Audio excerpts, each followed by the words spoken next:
ភ្លេចគ្រាកុំសត់កូនយើងពីរនាក់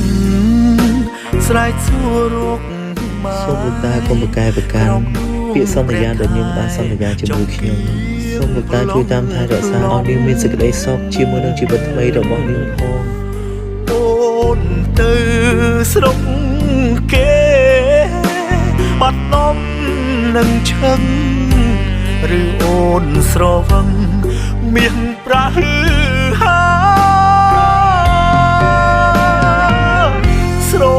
ឡាញ់ខ្លាំងពេកទឹកភ្នែកអោបកូន